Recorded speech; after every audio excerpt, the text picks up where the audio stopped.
It's time for the 16th film in my 31 Horrors of Mike.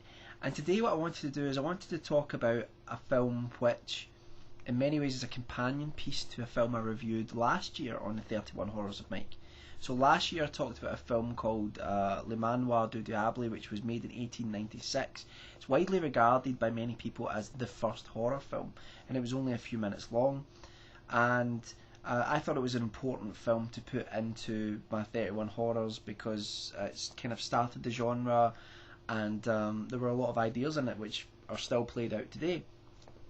And I thought as a little companion piece I would talk about a film that I found online, one which is a short movie which has been made in contemporary times, and where Le Manoir du Diable was very much grounded in the conventions of the time in terms of horror mythology, horror literature, fantasy, fairy tales. That Internet Story, which is the film that I want to talk about, is also grounded in the time that it's been made, and it deals with the mythology of the internet and of the interconnections that we have with people online when we don't really know who they are. So I thought it was an interesting companion to that Le Manoir du Diable as a film. So it was released in 2011. It's called Internet Story. It was made by a guy called Adam Butcher. It was released like I say, a year ago, but it's recently become really popular because it was posted on a website called creepypasta.com.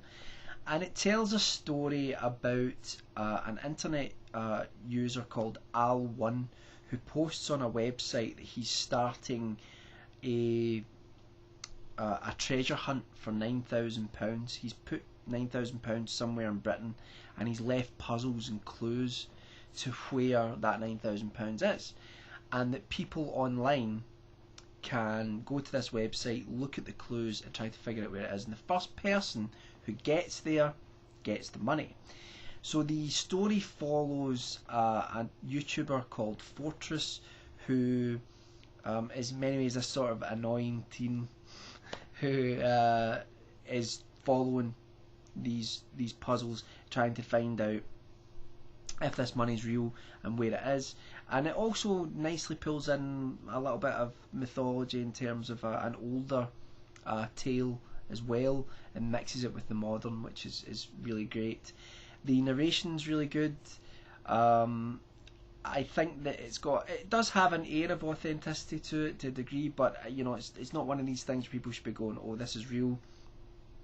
I don't think that's part of the fun of it. It is quite postmodern in terms of that it does it openly admits what it is, and it also really does quite cleverly look at the internet, and it makes some really funny little jokes about all of us that use the internet here and there. But I thought it was a really interesting little film, and it's quite chilling in a lot of ways.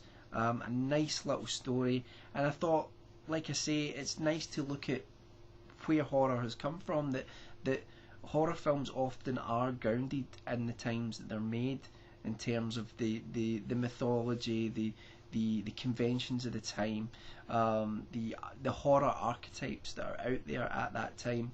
When Le Manoir du Diable was made, it was castles and devils and witches and ghosts, and here we have a story called Internet Story, made in 2011, which is again grounded in the modern idea of horror, which often, especially when you look at Japanese cinema, they explore this quite a lot, is the fear of technology itself. So that's Internet Story. I'll leave a link to it down below. Go check it out.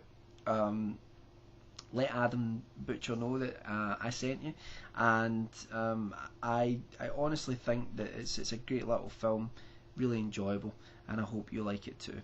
So I'll leave a link to that down below, along with my Facebook and my Tumblr, so check them out as well. And I'll be back soon with the 17th film in my 31 Horrors of Mike. Bye for now.